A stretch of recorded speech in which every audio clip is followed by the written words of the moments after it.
شاه ولی الله رحمت الله علیه د مغولو بادشاه د دلی جومات نه راووت او یو چغې وواله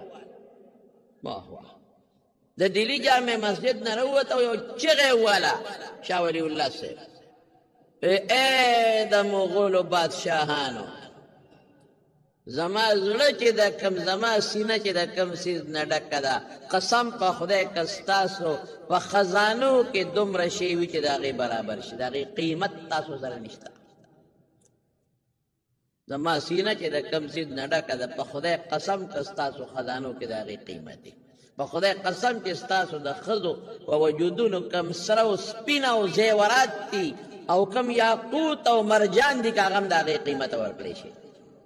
تاسو سره د ټول مغلیه دور بادشاهانو تاسو سره د هغې قیمت نشته خلکو وی دا شاه صاحب باندې څه چلو شو خاندان مغلیه خو صاحب په دروازو باندې مهیرې او جواهرات لري خاندان مغلیه د هغوی زنانه خو د هیرو د جواهراتو تاجونه په سر کړي دي هغې خو د هیرې او د جواهراتو دغه بند کړي دي تاجونه جوړې دي د هغوی د زنانو په جامو خو هم د سرو زرو د سپینو زرو کارونه شوي دي د هغوی خو د اسونو زینونه هم د سرو د سپینو دي او دوی وایي چې ستاسو ټولې خزانې را یو ځای که او ستاسو ټول دولت او مال یو ځای که زما په سینه کې چې کوم شی پروت دی د هغې قیمت ته نه رسېږي څه وایي دی چا دې تپوس وکړه صاحب دا څه شی دی وی زما زړه کې د الله نوم پروت دی د الله نوم پروت دی د الله نوم خو هر مسلمان دا خدای نوم نه نه نه د الله نوم دا چې زما زړه کې هر وخت ذکر قلبي روان دی زما زړه کې هر وخت زما زړه الله ته متوجه دی زما په زړه کې هر وخت د الله رحم و کرم پروت دی هغې سره د مغلیه بادشاهانو دولتونه چې څومره دي هغه د هغې قیمت نشي پوره کړی واقع د الله نوم چې د چا زړه ته وردن نه شي او د الله نوم چې په سچه د چا زړه کې کېناسته او په سچه یو انسان په خپل زړه کې د خپل رب سره دوستانه او تعلق جوړ کړ بس بېغمه اوسه بیا خواجه عبدالواحد قریشي رحمت الله علیه یو ډېر نیک بزرګ تیر شوی ډېر بزرګ نو په یو وینده وه په دې بغداد کې میمونه نوم نیکه جینۍ وه تکه توره وه مشرم و تورم و وینده وه د چا ګډې چیلې به یې سره ولې نو خواجه عبدالواحد رحمت الله علیه په لاره تېرېده او دا میمونه لګیا ده په هغه صحرا کې منځ کوي بوډۍ ده که نه تکه توره بوډۍ ده د شان هم ټیټه ده وینده هم ده لګیا ده خپل منځ کوي او چې خو یې وکتل نو ګډو چیلو سره شرمخان او زمري یو ځای سرېږي ګډه چیله هم لګیا دي ګیا خوري او شرمخان هم ورسره تاویږي را تاویږي دغه ګډو چیلو څوکۍ شرمخان کوي شرمخان ته ګیر چا پیره تودي چې دا ګډه چیلې چې ته روکه نه شي اون تفتیشو کې اغلا نه وره حالانکه شرمخ خو د ګډې چیلې دشمن دی شرمخ خو چې یو شرمخ هم یو 1500 ګډې چیلې هم وي نو پرېږدي یې نه غونډې رامړې کې بیا ورسره ګوري او دا ښه بېغمه لګیا د خپل منځ کې نو خواجه عبدالواحد رحمت الله علیه پرې حیران شو چې خدایه دا څه مسله ده دا څه ماجرۍ نه وي نو چې مونځ یې خلاص کړ ورته یې میمونې وی دا د کله نه ستا د ګډو چیلو د شرمخانو جوړه پیدا شوې ده هغې کې خو داسې جوړه ده چې یو ځای ورسره منډې وی او څوکۍ کوي وی دا د کله نه وی چې کله زما د خپل الله سره جوړه شوې کله چې د خپل خدای سره جوړه شي نو دا شرمخان زما ګډو چیلو سره جوړ شوی ډېره واقعي د مارونو ډېره د عبرت خبره ده که موږ د خپل الله سره جوړ شو که نه ټول کائنات به تا سره جوړ خو که زه د خپل رب سره جوړ نه شوم نو کائنات ما سره نه جوړېږي نه ما سره روغ صحت جوړېږي او بیماري به راځي نه ما سره عزت جوړېږي بېعزتي به راځي نه ما سره خوشحالي جوړېږي پریشانی به راځي نه ما سره مال او دولت جوړېږي غربت به راځي فقر به راځي نه ما سره د خلکو مینه جوړېږي کنځل به راپسې خلک کوي، نه ما سره عزت جوړېږي بې عزتي به مې خلک کوي. خو که مه الله سره جوړ شمه نو صحت به ما سره جوړې، عزت به ما سره جوړې، خلک به ما سره جوړې، مسلمانان به ما سره مینه کوي، مال او دولت به راته متوجه وي، عزت به راته متوجه وي، او مخلوق به راته ټول متوجه وي. بنیاد دا دی د مارونو مونږ خپل خدای پرېښی دی، مونږ بوتانو پسې شوي، الله مو پرېښی، مونږ خدای نه یاد. مونږ چې کله تکلیف کې مبتلا شو نو مونږ بیا ستړ غم کې پرېوځو، بیمارۍ کې پرېوځو نو زمونږ د خولې د الله نوم وخېږي. یا الله مونږ چې کله په مصیبت او ټینشن کې پرېوځي نو زمونږ د خولې د الله نوم وخېږي. بس دا مصیبت هسې هم خدای نه نه، چې کله مصیبت کې نه الله یادوه نو ساتي به د مصیبت نه، کله چې تکلیف کې نه الله نوم یادوه، کله چې په راحت کې الله یادوه. بچې د خلکو په اوږو قدم اخیستل ګناه ښه، چې کوم ځای راشئ هلته شاته کښېنئ، د یو بل په اوږو قدم اخیستل دا ګناه، دا ښه نه، توجه هم د ټولو ملګرو پرې خرابه شي. چې څوک هم راشي شاته دې کښېنئ، یا بر ځای شته یا هلته جومات کې ځای شته. او نبی علیه السلام فرمایي چې چا د خلکو په اوږو قدم واخیسته وایي ځان له جهنم ته لاره جوړه. یو دی چې یو سړی دلته کې بیمار دی، متیا دی ورلی نو کاغذي نو خیر دی هغه تلی شي، هغه که بیا خپل ځای له واپس راځي نو هم راتلی شي. بیمار دی کمزوری دی، خو داسې به د خلکو په اوږو قدم نه راړوې ښه. د دین مسله مې درته بیان کړه چې خفه نه شي. بهر کیف وی ما چې د کله نه د الله سره جوړه پیدا کړې نو د زمرو د شرمخانو زما ګډو چیلو سره جوړه. امام ابو یوسف رحمت الله علیه چیف جسټس شو، قاضی القضات چې ورته وي، چیف جسټس قاضی القضات د هارون الرشید. نو امام ابو حنیفه رحمت الله علیه ورغی وی ما ته څه نصیحت وکړه، نصیحت راته وکړه. نو ګوروس که داسې بل چاله تللی وي نو څه نصیحت به ورته کو چې بچې ته خو قاضي جوړ شوې د انصاف فیصله کوه. قاضي د خلک دا نصیحت دی، او د مظلوم خیال ساته، او رشوت ماله، او هر وخت چې دله څوک راشي نو په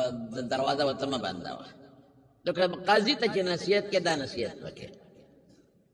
امام ابو حنیفه رحمت الله علیه څونه هوښیار انسان، او ته وی صاحب قاضي جوړ شم ما ته نصیحت وکړه. وی بچې یو حدیث ته ته ویم په دې عمل، یو حدیث د رسول الله مبارک، لا یزال لسانک رطبا من ذکر الله. حضور پاک فرمایي وی همیشه خپل ژبه د الله په نوم تازه لره، بس همیشه د خدای ذکر کوه.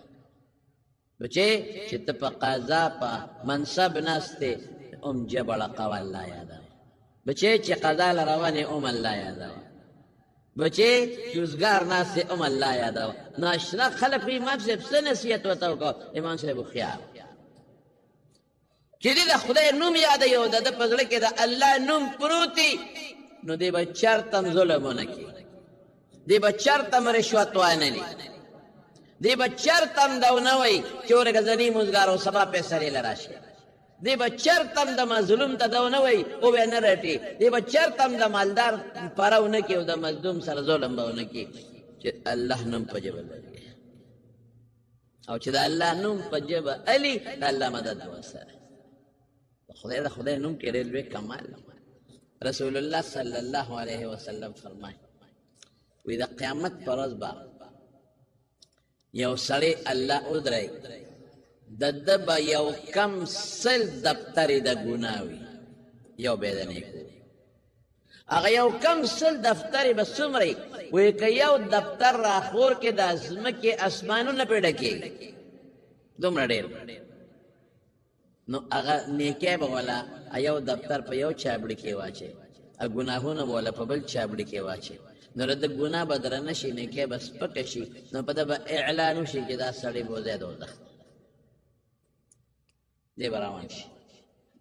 چې روان شي د الله نه یو شی پټېږي نه خو الله د خپل نوم شان ښایي قدر یې ښایي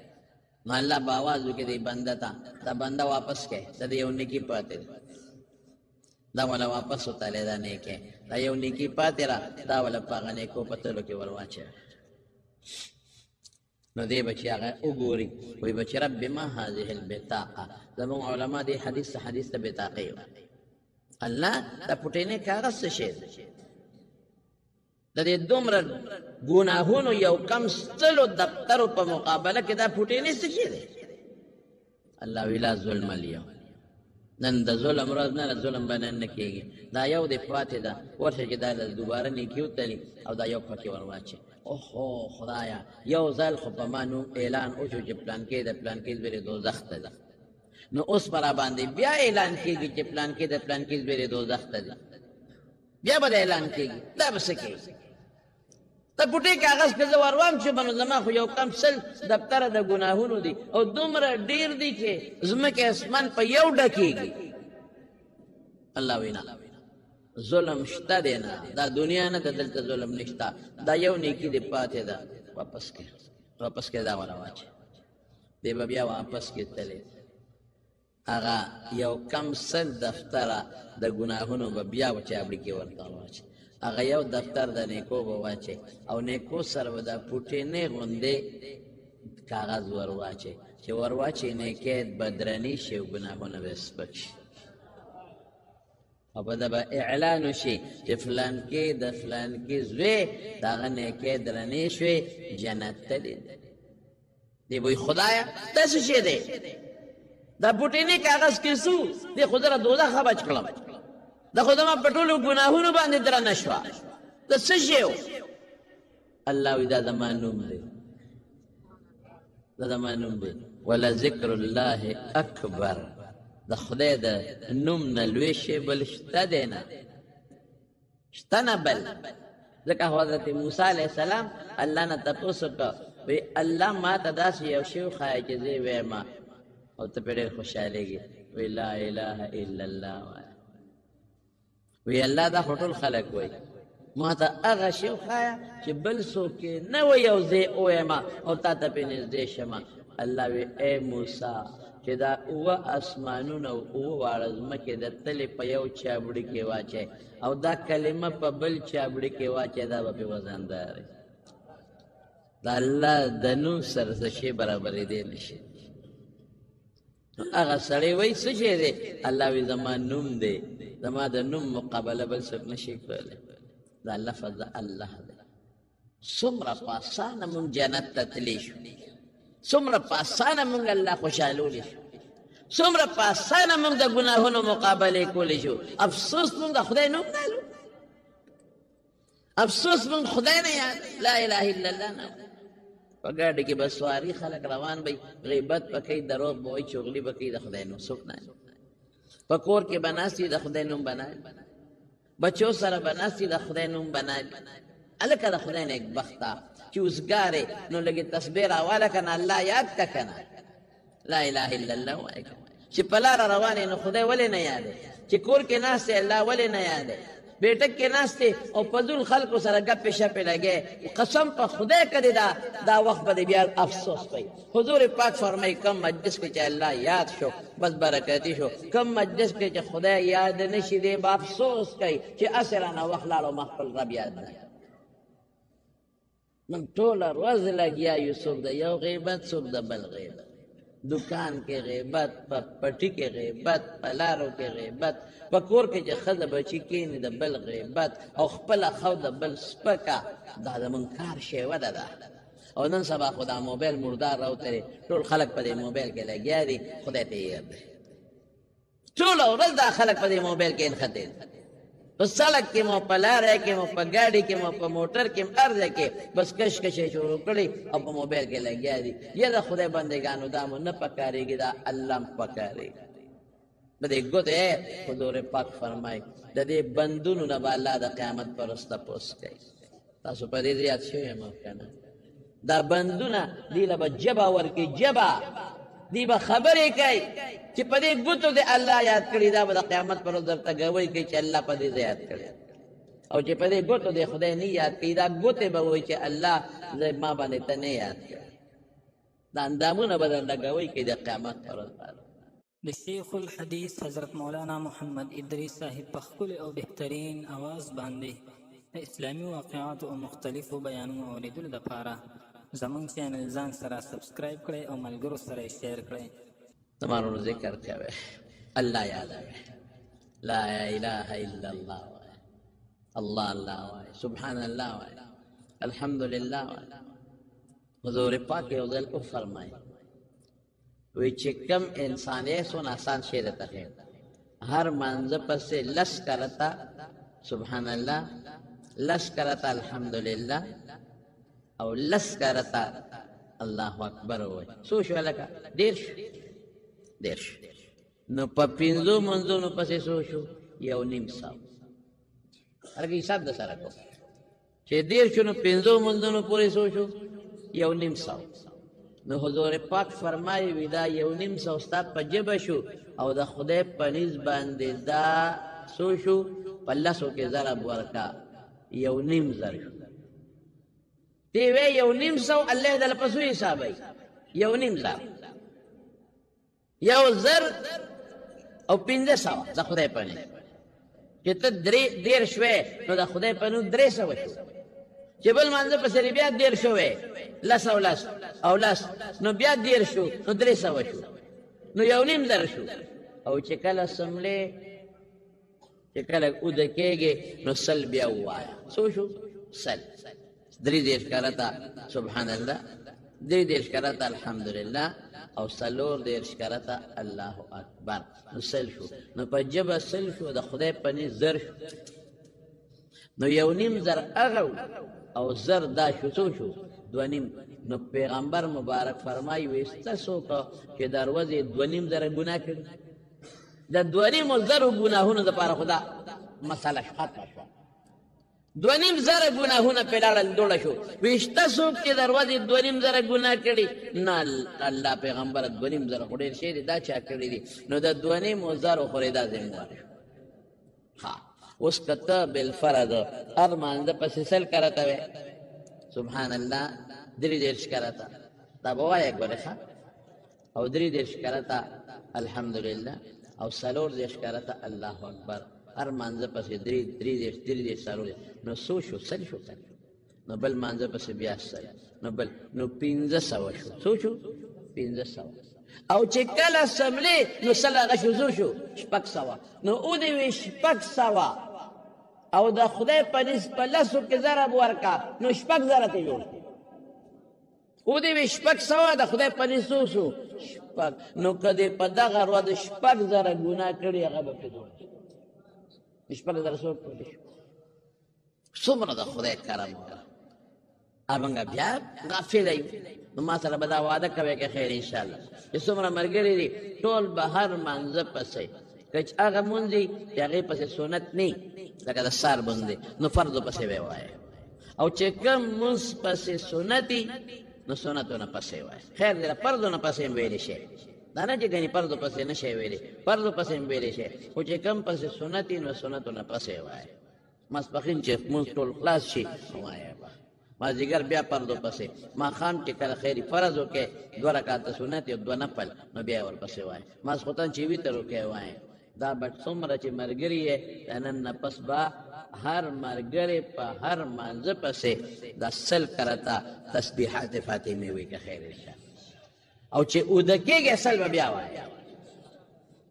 دا شپږ سوه شو او پتله کې په شپږو زرو حسابېږي او د شپږو زرو گناهونو ذمہ دار رسول الله صلی الله علیه وسلم پکور بی بی حضرت علی رضی اللہ عنہ بی بی فاطمه ته حضرت علی رضی اللہ عنہ ہوئے ویلاله شه بابا له غلامان راغلی یو غلام ته غواړه چې تاسو سره کار کوي چې حضرت فاطمه رضی اللہ تعالی عنہ کور ته لاړه نو حضور پاک نو واپس راغله نو چې کله پیغمبر مبارک کور ته راغی نو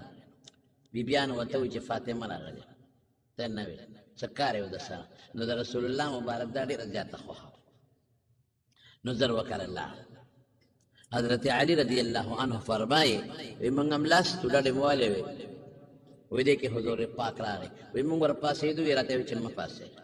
وی راغی او زموږ د فاطمې په مینځ کې کېناست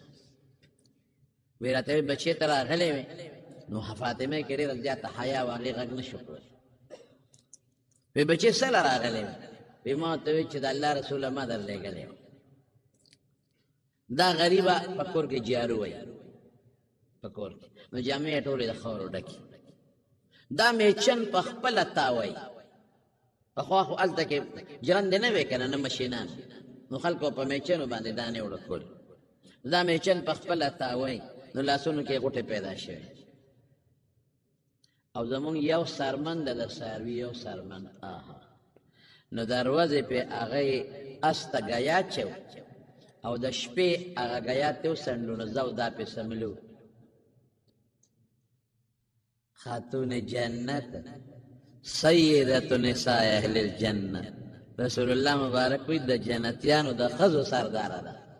ژوند یې دغه نو ما دې ته وویل چې بابا له دې مریان راغلي دي نو ورشې او مریې ته وغواړه نو تا ته به لږ اسانتیا شي دا کور به در سره جارو کوي دا میچن به در سره تاوي حضور پاک ورته وفرمیل فاطمې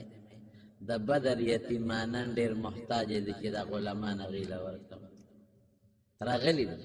ورڅونه یې خوښه وه فاطمه اوهو دومره یې خوښه وه دومره او د دواړو دومره یو بل سره مینه وه چې د هغې مثال نشته د دې غریبې عمر هم کم نه کړ دا د 20 کالو څه د پاسه مړه ده غریبه حضور پاک چې وفات کېده نو دا د 20 کالو وه څه لږ غوندې میاشتې نیمه کم زیات د 20 کالو او دومره د پیغمبر پسې دړمنه وه چې د رسول الله مبارک د وفات نه 6 میاشتې پس دا غریبه لاړه وفات شو ډېره دړمنه ډېره خفه وه او پیغمبر مبارک ورته ویلي مو چې کوم وخت حضور پاک مړه د وفات کې و دا راله د رسول الله مبارک په شانتې چال به یې کوو بیبیانې وایي چې موږ به دې ته وکتل نو موږ ته به د حضور پاک چال راښکاره شو نو چې څنګه راله نو نبي اسلام پروت نو ځان ته یې رانږدې کړه نو چې رانږدې یې کړم دی وجاړل نو بیا ځان ته رانږدې کړه نو چې رانږدې یې کړه نو بیا وخندل نو عایشه بیبي ورته وایي وایي ما ته به ال وی وایي نه دا ما سره د ما د پلار راز دی نو چې کله حضور پاک وفات شو نو بیا ته عایشې بیبي تپوس وکړه وایي زه ستا مېره مور یم او د ما در باندې حق دی ما ته به ال وی وایي دا څنګه چل دی په یو وخت کې دی مو خندل هم دی وجاړه په لومبي ځل چې رالم که نه حضور پاک نو څه وایي ورته واکربه ابي د ما د پلار غمه نو حضور پاک له تکلیف ورته بیا واکربه ابي نو حضور پاک ورته وفرمایل فاطمې نن نه پس به ستا په پلار مصیبت نه ښه بس اخري بیماري نو وایي زه خفه شوم وایي ځان ته یې رانږدې کړم وایي چې رانږدې کړم ما ته فاطمې صبر به کېږه وایي ښه او چغې به نه وې دا زما اخري بیماري ده او دې کې وفات کېږم نو بس ما له جاړه راغله نو په پلار او بیا په رسول الله مبارک غوندې پلار باندې څنګه بندله جاړه نه ورغله ومې جاړه نو چې ما ته وکتل چې ما وجاړل نو بیا ځان ته رانږدې کړم ما ته فاطمې مه جاړه ته به د جنت د ښځو سردار او زما په خاندان کې به د ټولو نه پس ما پسې ته ړومبی راځې ما پسې به راشي نو بس بیا خوشحاله شم چې ځکه لږ ستا جدایي ده خو بیا به پلار پسې یو ځای لاړه شم د جنت د ښځو سرداره به شي څومره عجیبه ښه ده او زامن حسن او حسین د جنت د ځوانانو سرداره ژوند دغه دی دغه ژوند دی او پلار څومره انصاف والا پلار رسول الله مبارک څومره انصاف والا خلک وایي چې راشه پردې جیب اوښلوه اوس بچو له یو سره مونږ خو پردي جیبونه وو مونږ خو غلاګانې کوو مونږ خو کرپشن کوو مونږ خو خزانه لوټ کړه د بچو دپاره مونږ خو پردی ډاکې وکړې د بچو دپاره پردی ځمکې مو نیولې د بچو دپاره پردی وینې زویم وخوړې د خپلو بچو دپاره خو چې بچو ته زمونږ راحته میلو شي یوازې ډوډۍ هم نه چې راحته میلو شي د بچو بنګله شته غلا کوم چې بله وله جوړه کړم پیغمبر مبارک نیازبین لور جنت کی سردار د جنت سرداره او ته غوټې وخولې چې لاس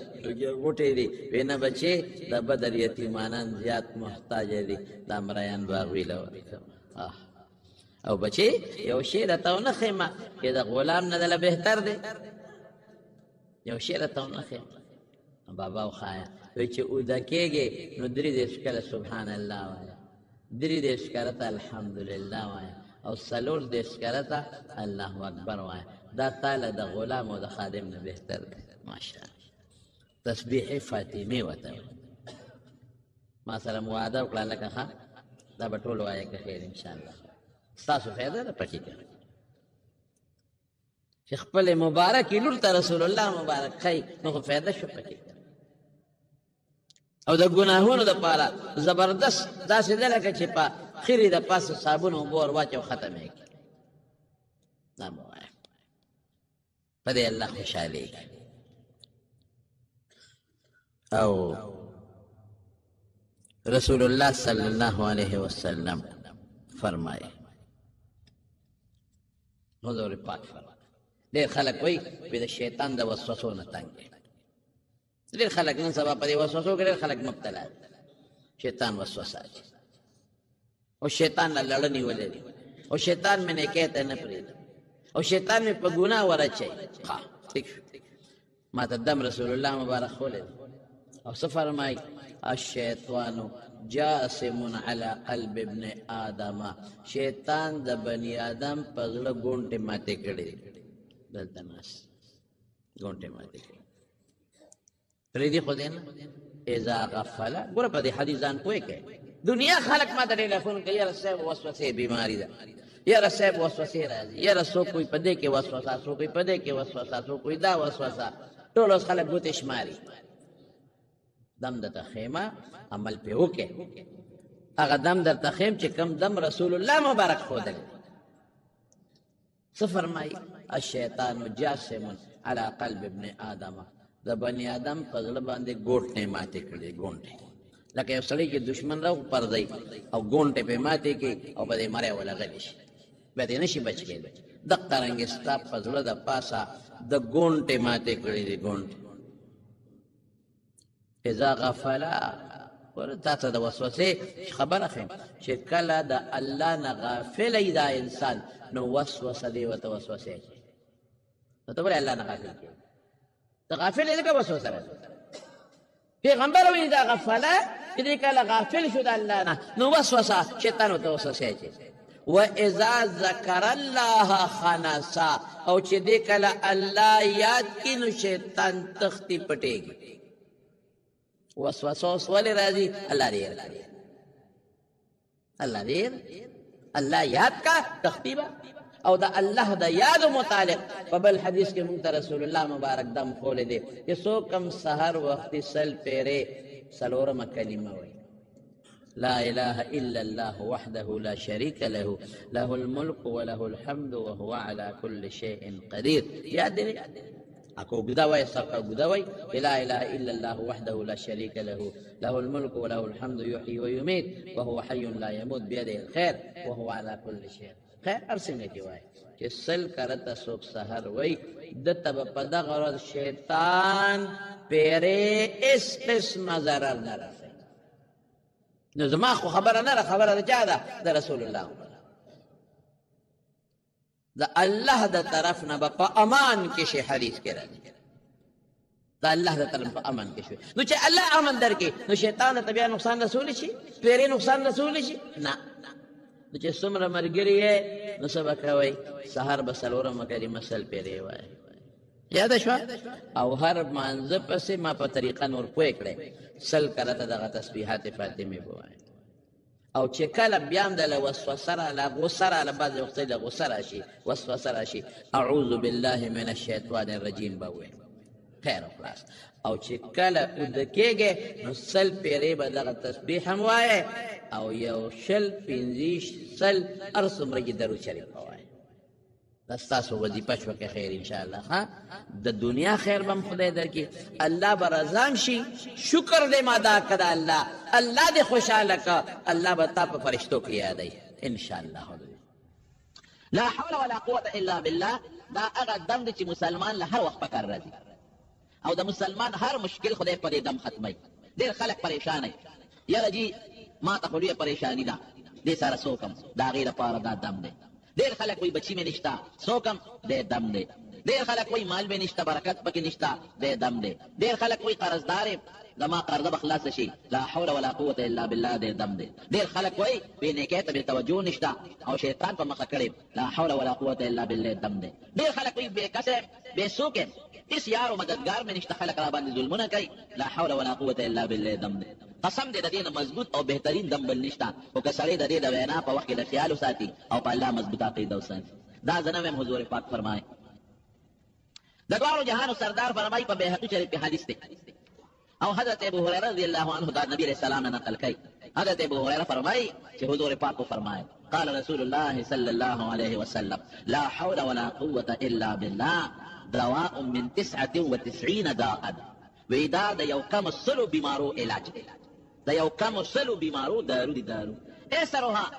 الهم، وی پټولو کې راکوټي بیماری هغه پریشانی ده چې انسان ته د هغې سبب هم نه معلوم. نن سبا خو ټینشن ورته وایي او پریشاني ورته وایي. په پریشانۍ کې څومره خلک مبتلا دي، څوک د مال په پریشانۍ کې مبتلا دي، څوک د رشتو په پریشانۍ کې مبتلا دي چې زما د بچي او زما د دې زامن لوڼو د خېږه کې رشتې وشي، دا ډېره خبره ده. څوک د حج او د عمرې په طلب کې پریشان دی، څوک د خپلې رشتې په طلب کې پریشان دی، څوک د بیمارۍ په طلب شفا کې پریشان دی، چاته کور کې جګړې دي په هغې کې پریشان دی، څوک یې وزرې دي پریشان دی، چاته د مقدمو پریشانی ده. دا د دې دا وی راکوټي مرض دی، دا دوه کم سل غټ مرضونه دي. دا پریشانی ورکوټي مرض دی، لا حول ولا قوة الا بالله، دا غي د پاره علاج. او معنی څه ده؟ معنا باندې ځان پوهې کې معنی خپل حضور پاک ښودلې ده. یو صحابي د عبدالله ابن مسعود رضی الله عنه، یو کتاب د حدیث مسند د بازار وته وایي، په هغې کې دا حدیث نقل شوی. عبدالله ابن مسعود رضی الله عنه د نبی علیه السلام نه تپوس وکړ، بلکې حضور پاک ورته فرمایي وی اتدري تفسیرها، اتدري تفسیرها، وی لا حول ولا قوة الا بالله په معنا پوهېږي؟ عبدالله ابن مسعود ورته وایي الله ورسوله اعلم، الله رسول ته پته ده، ما ته خو معنا نه ده معلوم. نو حضور پاک ورته دې معنا په خپله بیانوي، وی لا حول عن المعصیة الا بعصمة الله، د هر ګناه نه بچ کېدل بې د الله تعالی په توفیق نه کېږي. ګناه نه، پریشانۍ نه، تکلیف نه، درد نه او هر قسمه ټینشنونو نه بې د پروردګار د ذات نه بل څوک بچ کول شته نه، دی یو معنا. ولا قوة على الطاعة، لا قوة على العبادة،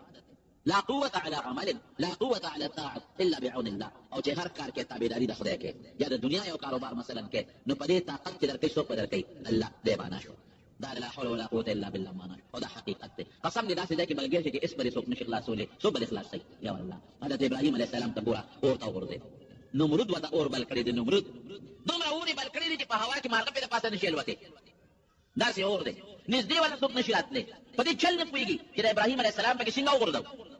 په دې چل نه پوهېږي. ځکه که دې غورځو نو خو مونږ بیا غورځو، نو چې مونږ ورنږدې کېږو خو دا اور هم سوځی، دې سره څوک دومره خطرناک اور. یو میاشت لګیا دي خلک او اور راوړي، اور راوړي او خشاکونه راوړي او لرګي راوړي او میدان یې ډک بل کړی د اور نه، په چل نه پوهېږي چې د څه وکړه. په دې طریقو چل نه ورځي. او فرشتې پریشان دي، فرشتې الله ته درخواست کوي پروردګاره موږ څوک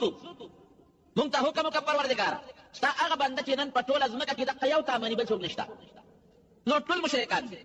شرک کوي، دقه یو بنده دی چې هغه تا مني او هغه نن اور ته غورځولی کېږي او دونه خطرناک اور. الله مدد یې وکړه، فرشتې الله ته درخواست کوي، الله فرشتو ته ورشه تاسو مدد وکړئ، یاره که د نه غواړي مدد الله. یو فرشته راله د باران، وایي ما الله نه اجازت غوښتی دی، ابراهیم علیه السلام ته وایي الله نه مې اجازت غوښتی دی او که ته اجازت راکړې خو ستا اجازت یې شرط کړی دی، که ستا خوښ دی نو اوس به یو ساعت سره ورېځ راولم او باران به دومره وکړم چې دا ټول اور به پرې مړ کړم ختم به شي، که ستا خوښ دی. وایي نه زه خو دا نه ویم.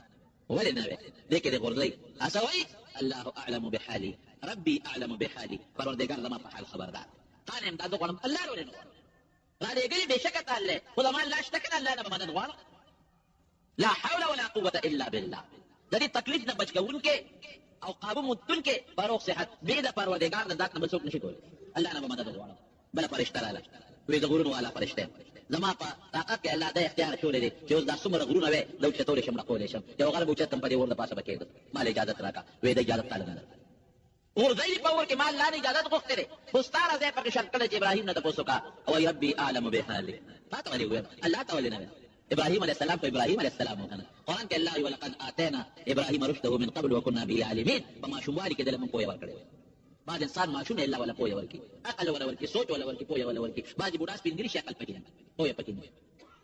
بل فرشتہ والا وې دا باد او دا هوا او د زول او د طوفان والا فرشتہ مال الله دې اختیار راکړي څومره طوفان چې راولي دا دراول څومره باد چې راولي دا بادونه دراول طوفان دراول مسیله زما په وخت دا دراول ما ته حکم وکړه الله نه اجازه غوښتل خو ابراهیم نه تاسو کا اوس په داسې طوفان او هوا راولم چې دا اور بوچت کوم د نمرودیانو په دا کورونو کې به ورخور کوم دا چل مال راځي ټول د نمرود قلا د نمرود قوم د نمرود بنگلې د قوم خلق دا بدل ټول نيستو دا بوت کم دا بدل ټول صدوم ګور څومره مضبوط طاقتونه دي وسره کدا مونږ ته ملو شي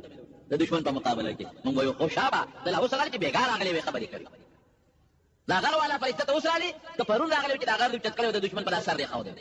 دا ته له ګریټ فکر پرون پکار و مونږ فورا دا جمله استعمال کړو حضرت ابراهیم علیه السلام ما کته کوي ربي اعلم بحالي زما رب زما په حال خبردار دا عقیده باندې جوړه چې لا حول ولا قوه الا بالله خلاصې به د خدای نه بل څوک نشي کولی او طاقت مندون کې بغیر د الله د ذات نه بل څوک بل چا سره طاقت نشته دا طاقت بدل الله پیدا کوي خنوس به اورته څنګه ورځي نو بیا شیطان حرامي ولا راوي شیطان مت چلو خو اگر دوزخ مچوغ لیدلې یو ټال جوړ کې او دې پکې کېناوي او ټال له جوړا ورکې د اور دې نه سبب ورځي ټال ولا جوړ کړل ټال او مچوغ غوندې او پاره کې ابراهيم عليه السلام کېنه او بیا ظالمان دومره ابراهيم عليه السلام یې بربندم په جامې هم تل لري دغه دشمن یې تذلیل ولا کوي او ټال بیا نو چتي فرشتي د رحمت راغلي دي او ټال یک لک نیولې دي بیا شیطان ورته وي سرتور سرخه دی راول دا ټال بوچت شي جنہ کې راوستي سرتور سان هغه خپل ګډا مډا شروع کړه فرشتي د رحمت لار کوم لکه چې زنانه سرتور سری د رحمت فرشتي ته نټینګي هغه زی ابراهيم عليه السلام یې ورته ورغله د نمرود دا ګمانو چې دا اور تر رسیدل او د سودیدل د دلو خلک کېدل سم دي اور ته تلل او د ابراهيم عليه السلام په اور کې ګوري ګلزار سمېدل سم قلنا يا نار كوني بردا وسلاما على ابراهيم اورا يخبش جوړه معتدل يخ چې تکلیف ولا ورنک مری غونډه ودا سواد د کلام او د برا غرونو په شان یخني پیرانه ولې ګور فقلا چې صرف دومره چې دا اور تکلیف نه او بلکې علماء دي چې جبريل عليه السلام راغی د مرګ تیار لپاره ورسره په اور کې کېناست د جنت یو خپل باغچه او خدای په اور کې دنه جوړ کړه او به وته خدای د اور په میانس کې را پیدا کړي او دا میوه بوټي وته خدای د اور په میانس کې را پیدا کړ وای اوس به د الله د ذات نه بچ کون کې بل څه تاسو نشته اور وته ګولې ګلزار لا حول ولا قوه الا بالله ما نادر د دشمن د عذاب نه بچ کون کې به د الله د ذات نه بل څه نشته یا د الله ذات نه بل بچ کړي بل څه نشي بچ کړي بلې مرحله ته ګوره بیبي د پلا روان د هجرت کوي اوس غریب بیبي سارا او سارا د تر لوري امدا د بیبي کام تړلې د بیبي امدا او خشته خوبصورت ده لکه یو بادشاہ دی ظالم بادشاہ دا سه ظالم بادشاہ دی چې هغه د څوکیداران په لارو کې کېنولي او چې چا سره خدای بس دا خاون ولا وجنه او خدای مال راواله ابراهيم عليه السلام ته پته ولګیرا چې دا خو په لوی غم وړي بیبي ته وایي دا څه کار دی ته دا ما خدای نه خاون دی خو په شریعت کې موت تارور خورم یو غوړي ځکه دیني خور مې ټول آدم عليه السلام اولاد ته مې خوري مخکې کوی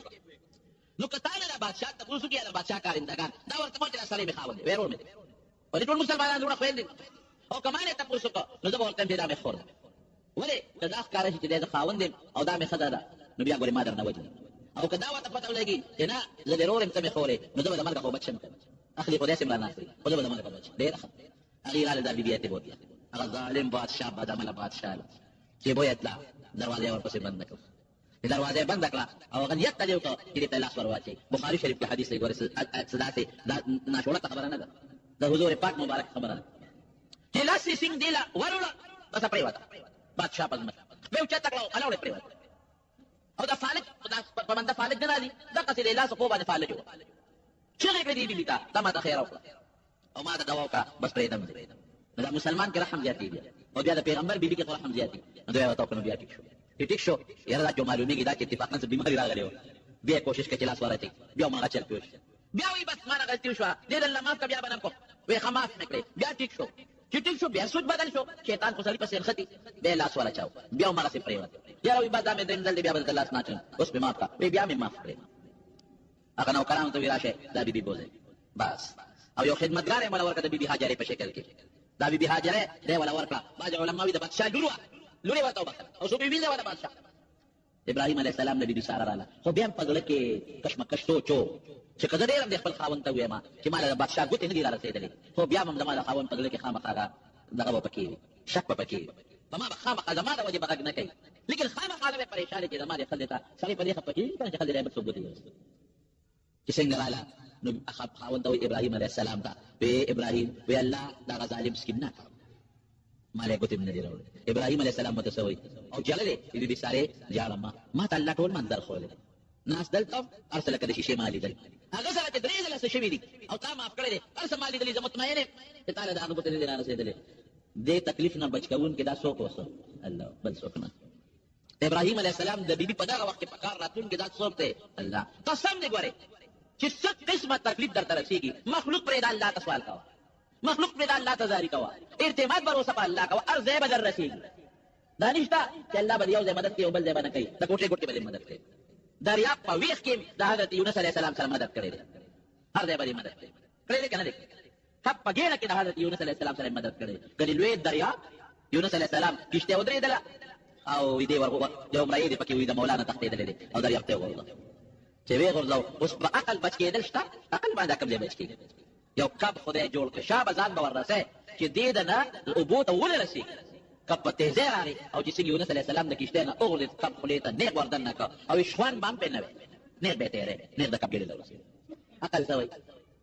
ډاکټري څه وایي طب څه وایي ساینس څه وایي دا ټول دلته ناکام دي هغې وایي نه سوال نه پیدا کېږي د کب په ګېډه کې به جمدي سینګ پاتې شي دا کوم ځای کېدی شي د کب ګېډې ته لاړ او بیا کب ته الله حکم کوي چې دریاب کې به چکر ورکړی د دریاب د ټول څومره دریاب کې د هغې ټول سیل په د یونس علیه السلام کو هم جیل کې پروت دی جیل زغلي کوټه کې پروت دی کوټه زغلي او د کب دا ګېډه ولخدی لکه د شیشې په شان دی کړه چې څومره د دریاب حیوانات چې دا ټول دی وویني د دریاب ګوټونه ګوټونه وویني او په هغې کې څه وایي لا اله الا انت سبحانک انی کنت من الظالمین د دې مطلب او د لا حول ولا قوة تقریبا یو شی دی لا اله الا انت سبحانك خدایا یو ته ګوري بل څوک نشته بچ کوونکی به ستاره داس نه بل څوک نشته الله د هر ابن پاک غلطی د ماده پروردگار دا سه واز به کوي د عرش فرشته د دې هو اسمانونو د پاسه د هو اسمانونو نګیټه په عرش د عرش دا یو اسمان د بل نه دومره لري لکه ځمکه د اسمان څومره لري بیا دویم دا غینه دومره لري بیا دریم څلورم پنځم شپږم اووم بیا د الله عرش دا غینه دومره لري لکه یو اسمان او بل اسمان کې څونه فاصله ده او بیا د الله د عرش د پاسه کرسی ده د عرش فرشته الله ته درخواست کوي الذين يحملون العرش عرش دی ولري یا الله یو داسې د زارې اواز مونږ اوردا مونږ ته نه دی اورېدلی قرآن شریف کې الله فرمایي الیه یصعد الکلم الطیب والعمل الصالح یرفعه چې دلته څوک نیکې خبرې کوي دا ټول الله ته رسېږي دا به نه وي چې الله ته نه خبرې لکه د هغې مثال خو نن سبا د موبایل په شکل کې تا ته معلوم دی که نه موبایل ازاد کې دوه کسان درې کسان په کوټه کې خبرې کوي ټول هلته اورېدی شي اورېدی شي که نه شي اورېدی بیا نن سبا خو هغه بل شی هم نوبت کړی څه ورته وایي انټرنېټ انټرنېټ کې هلته کې په لندن کې لس کسان ناست دي کیمرا ورته مخامخ ده او دلته کې تا کمپیوټر کولاو کړی هغه ټول درته ښکاري د هغې خبرې مولي اوس هغه شی ختم شو چې دا به څنګه یو دا به څنګه څه چې دلته څومره نیکي کوي په هغه سکنډ نه پروردګار خبر دی ستا ټوله نیکي رب العالمین ته رسېږي هر څه نه خبر نه هغه فرشتې وایي چې الله داسې اواز نن دلته را روان دی چې ډېر زیات غلی غوندې دی ډېر رو اواز دی خو ډېر د زاری اواز دی خو ډېر د عاجزۍ اواز دی الله دا اواز د کوم ځای نه راځي وایي دا مې یو بنده یونس نیولی دی الله څه چل دی ورسره دریاب ته مې رسولی دی او اوس دې وخت کې کب د دریاب اوومې ځمکې باندې پروت دی اوومې ځمکې ته رسېدلی دی او د هغې سره خېټه جنګېدلې ده او د یونس سر د پاغه کب په ګېډه کې دننه د هغه کب په اینه د پاسه ماته په سجده پروت دی دا چغې راته وایي ځمکې ته کې په هغه توره خټه د پاسه دې وخت کې کب پروت دی الله خو دا څه نه خبردار او د په جګر د پاسه سر لګولې ده کب دغه اینې د پاسه او پر بیا فریاد کوي لا اله الا انت سبحانك اني كنت من الظالمين یا الله ته اخلاص کا پروردګار ته خو بچ کړې دا دین مسله مورې غوري د نیکانو خلکو مرسته فرشتې کوي دلته کې چې کم نیک سړی وي په هغه تکلیف تېرېږي فرشتې الله ته درخواست کوي خدای ته ورسره رحم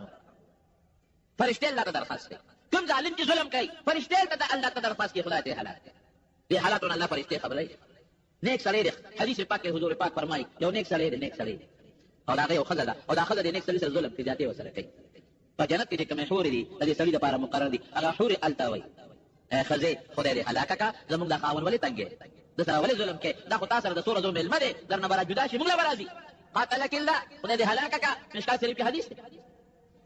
هغه فرشتې پروردګار ته سوال کوي الله ته خو دې بچ کړه معاف یې کړه الله کب ته حکم وکړه راولټی کړه او په غاړو باندې راوغورځوه رب ذوالجلال څه وایي فلولا انه كان من المسبحين للبث في بطنه الى يوم يبعثون که ده په دې کب په ګېډه کې زه نه یادولې نو تر قیامته پورې به مې دې کب لم جون ورکړی و دلم دقه دریاب کې به مې ګرځو راګرځوه وایه که د خدای نه لوی زور د بل چا شته نشته قسم دې ګورې هر څه د الله په زور کې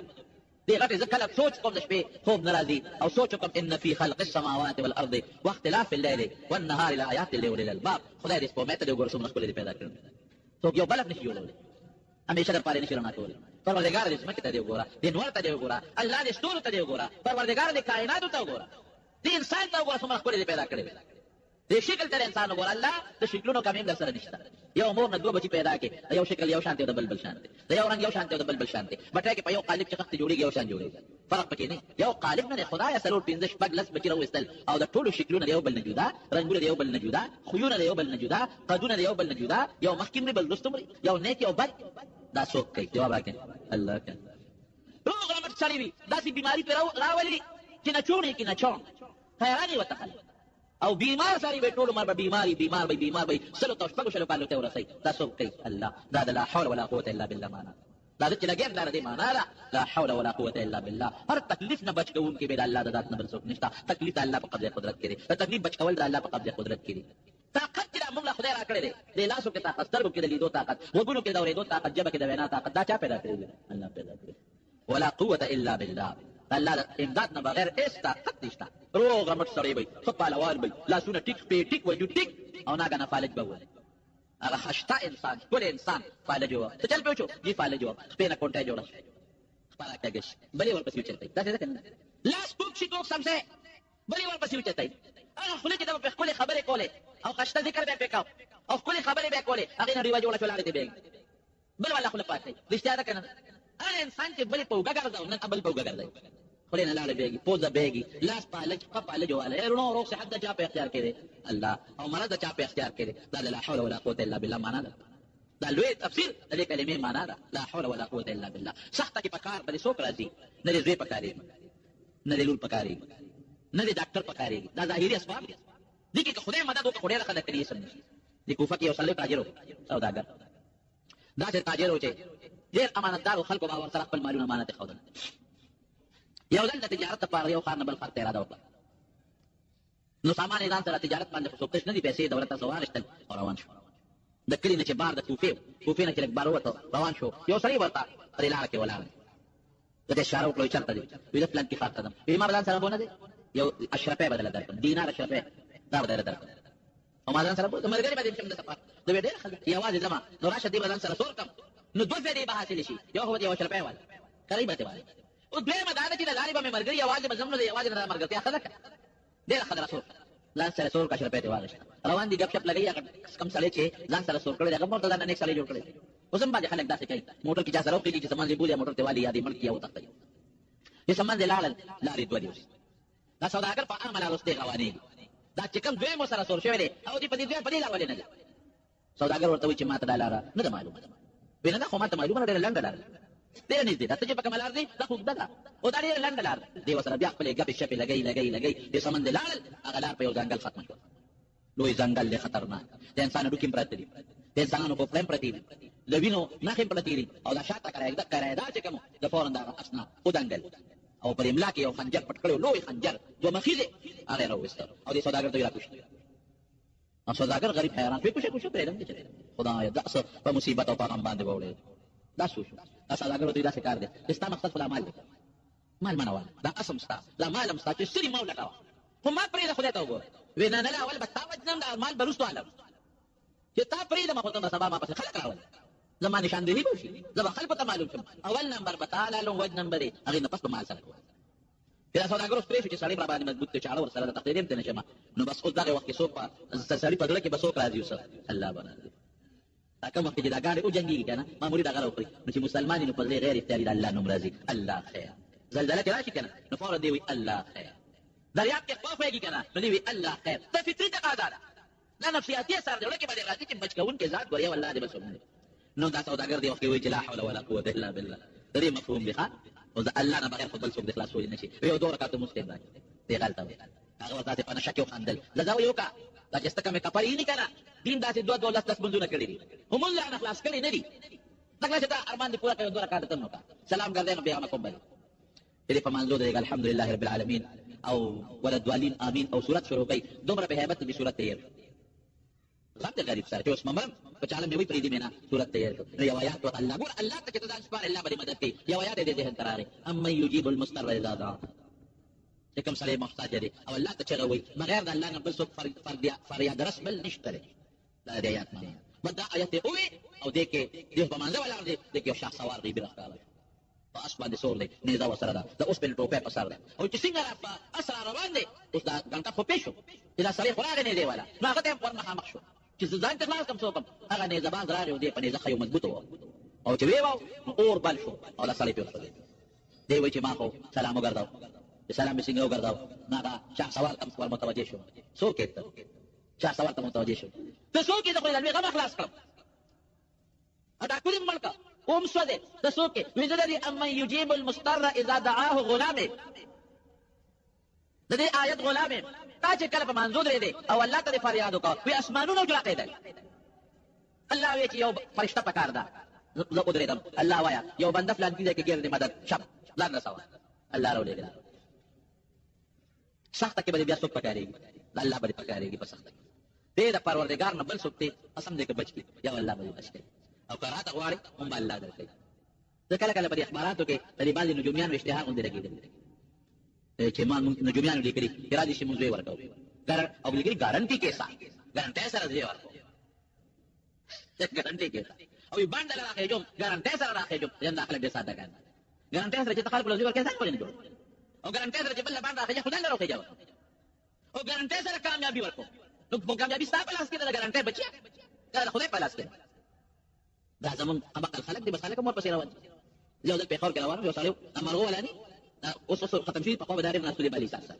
مرغو والا ناست دی اوس ورسره لفافې پرتې دي زه روان یم چې کله مریض تپوس لا او بې اختیاره زما دې پنسۍ ته یې ګوتې کړې ما ایله کال یې به پرېوتم خو خدای ته بچ کړی موسم راله خدای پنسۍ ته چا علاقه راواچه چې مې کتل اوس دی دی مې ولې کاکا وایي دلته چې راشي چې قسمت ته له ټیک کړم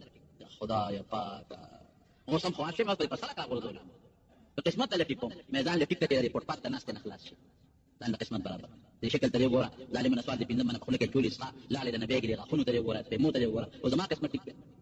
ما له خدای قسمت ټیک کړی ځان له ټیک زموږ خلک هم عقل نه ځغلي وراسي څوک چا ورته ناست وي پال بوله ګوري څوک مرغو ته ناست دي څوک نجومیانو پسې ګرځي دې قصو پسې مه ګرځئ روغ صحت مرض لرې کول د چا په اختیار کې دي الله دا اسباب دي د ټیبه ډاکټر له باندې دا سبب دی خدا باندې چې ډاکټر جوړ کړ د دې ډاکټر په لاس کې شفا به الله اچي دم بم په ځان اچي لا حول ولا قوت الا بالله دم دې کنه دعا بم کې تعویذ بم استعماله چې رسم تعویذي او دمونه بم استعماله او مونږ بم کې خدا به یقین کې په دې ټولو سيزونو کې اثر څوک پیدا کوي الله پیدا کوي زمارونو دا به زمونږ ایمانی او دا به زمونږ عقیده چې دا څومره طاقتونه دي که روغ صحت دی که مال دی که دولت دی که ښکلی شکل دی که ایمان دی که بچي دي که عزت دی دا ټول الله سره دی دا به زموږ یقین دی چې که بیماري ده که تکلیف دی که مقدمه درکول دي که رنځور رنځ ښه کېدل دي دا به بغیر د الله نه بل څوک نه ښه کوي دا به الله ښه کوي دا به زموږ یقین دی چې شیطان نه بچ کوونکی دا صرف د الله ذات دی د نفس او د خواهشاتو نه بچ کوونکی دا صرف د الله ذات دی او که دا مونږ کوم عبادت کوو دا ټول د الله په توفیق دی زه به صرف اراده کوم د ګناه اراده به نه کوم د نیکۍ اراده به کوم زه به اسباب لټوم خو دا به مې یقیني چې دا کمال د اسبابو نه دی په دې اسبابو کې طاقت پروردګار اچوي دا به مې یقیني دا د لا حول ولا قوة الا بالله معنا شو نو رسول الله مبارک فرمایي اصحابي ته وی د جنت د خزانه ادلک على كنز من كنوز الجنه وی د جنت د خزانو یو خشته خزانه ده درکو ابو موسى اشعري وته فقلت بلا ولنا يا رسول الله راك كنا بلا حول ولا قوة الا بالله او دا بل حدیث چې ما د توي د مسند بازار دا حضرت عبد الله بن مسعود دی عبد الله بن مسعود رضی الله عنه فرمایي چې ما ته خپل حضور پاک فرمایل چې لا حول ولا قوة الا بالله چې دا دواء من 99 داء د یو کم سلو مرضونو علاج ایسرها الهم او پر یو کم سلو مرضونو کې راکوټي بیماری هم به هم څه ته وایي مې ته وختي معنا وکړه هم ټینشن چې وته مونږ وایو پریشانی چې وته وایو غم ورته مونږ وایو هغه تکلیف چې د غیر سبب نه معلوم نو دا بهترین دم دماغ ته خوخه لا حول ولا قوة الا بالله چې چاته څه قسم پریشانی دا تکلیف ته غم دې مصیبت ته مقدمه دا جنجال دې لا حول ولا قوة الا بالله دی وایي او چې چاته څه قسم ضرورت دې او سیده لا حول ولا قوة الا بالله دی وایي دا د یو کم سلو هغه خطرناکو مرضونو علاج زما خبره نه د رسول الله مبارک خبره یو جامع شی مونږ ته د دواړو جهانو سردار دی او د جنت د تلو یو لوی ذریعہ ده یو لوی سبب دی زموږ د بزرګان په یو ټکی زیاتې وسره چې دا سړی 1500 کاله د شواروس کې یو لس کاله ته مخکې درود شریف وای او یو لس کاله درود شریف وای او 1500 کاله ته وای او 10 کې مې شي او 10 کې خدای دې سړی دې په 10 کې وای په یو ټیم مې شي په دوه ټیمو کې مې شي په درې ټیم مې شي او العلی العظیم هذا لا صفت لا حول ولا قوة الا بالله العلي العظیم دا صفت کو سره وای ډیر فائدہ بدل او کدا وسره نه وای نو په حدیث کې الا بالله کو او بل حديث علي العظيم اشتقى ديك نشتا بل اشتاق العلي العظيم وسر سو کوئی لا خدا کنه وای نو څه نقصان پکې نشته زنانه ویل شي نارینه ویل شي او دا ځان دی وظیفه وګرځوي غریب او جالم کمالدار او جالم مولا او جالم کامی او جالم افسر او جالم ک نوکر او جالم صدر وجاړم که وزیر اعظم وجاړم که وزیر وجاړم که ځان وجاړم چا کې به څونه د رسول الله مبارک سیرت دي ځان نه به شروع کوم لاول ګورئ ځان نه به شروع بیا به د بل نه شروع کوم نو د پیغمبر مبارک د سیرت د بیان مقصد څه دی زما ولکم فی رسول الله اسوة حسنه من خو نن ځان بدنام کو ځانم بدنام کو چې څومره ټګي کېږي ټګي نو پاکستان په هغې بدنام د پاکستان مسلمان په هغې بدنام په دوکه د پاکستان مسلمان بدنام ما ته یو سړي وی روس کې هلته سپلی پالش کېږي په مشین کې په ګوتو وی نه پالش کېږي دا ته چا وویل هلته پاتې کېده په مشین کې پالش کېږي نو هغې قانون دی چې سپلی به مشین له ورکړي پکې به کېږي په دې خوله کې نو بیا ځان ته راکړی دن نو به پالش کړي نو چې پالش شي بار به یې درته راوغورځوي نو بله به کېږي هغه ځان ته راکاږي نو بله به پالش کړي نو بیا درته نه راپرېږدي هغې خپله روپۍ د هغه روپۍ به مشین کې کېږي نو چې هغه روپۍ ځان ته راکاږي نو هغه دویمه سپلی به درته راغورځوي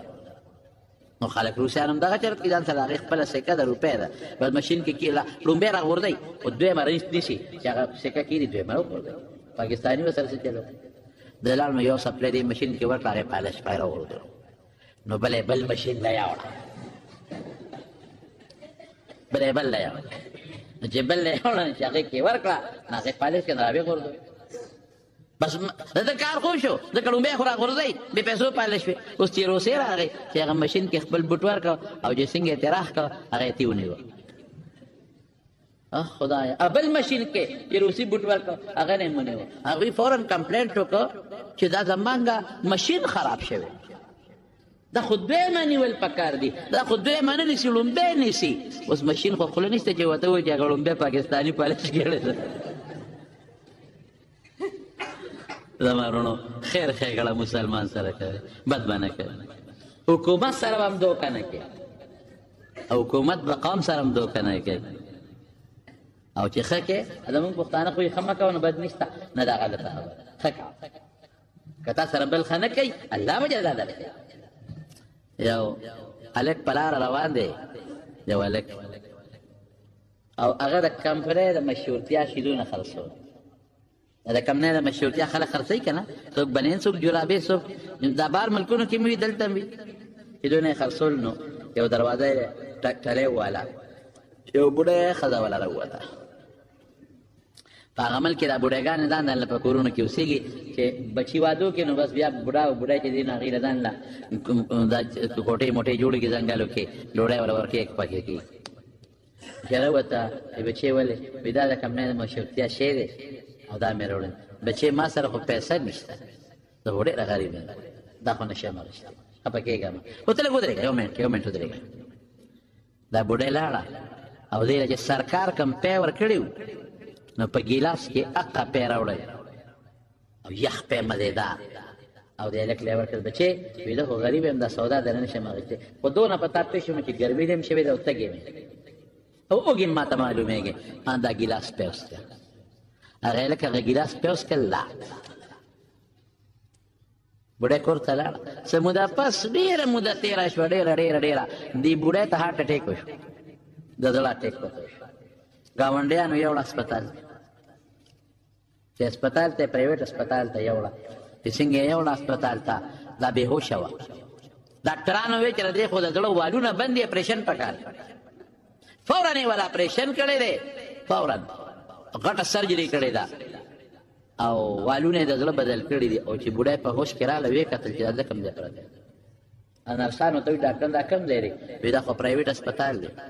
وایي دا څه چل شوی دی وایي دا تا ته زړه اټیک شوی بېهوشه وې نو چا راوړې نو مونږ درې علاج وکړو چا راوړم نشته اوهو بوډۍ ځان ته په ژړا شوه په خیرو شوه چې خدای دې زما ګاونډیان هلاک کړي دا پیسې به څوک ورکوي دا ما چې دلته کې دا کوم اپریشن وشو دا خو د شپږو اتو لکو روپو اپریشن دی ډوډۍ دارو درمل خدمت دا به څوک ورکوي زما ګاونډیان دې برباد شي خو بس مړه به خبره به خلاصه وکړه دا څه په جنجال ما سره پیسې دا به څه کېږي بوډۍ د دې د وجې نه غریبه جاړي پیسې به څوک ورکوي بیل به مې څوک ورکوي چا ظالمانو راوړم مړه به چې کله دا هغوی ډسچارج کړه کاونټر لورله اوس بوډۍ ګوري که نه چې په ما خرچه به څو نه وي ورکولی خو نه شم خو دا به څه کېږي کاونټر والا ته وایي زما بل راوباسه هغه والا غاړ بل راوویست وایي ستا په دې اپریشن 15 لکه روپۍ خرچه شوې دو ځای په رچېدو شو نه نه وایي خفه کېږه ما بوډۍ ولې وایي هغه ستا په ځای بل چا داخلي کړي دي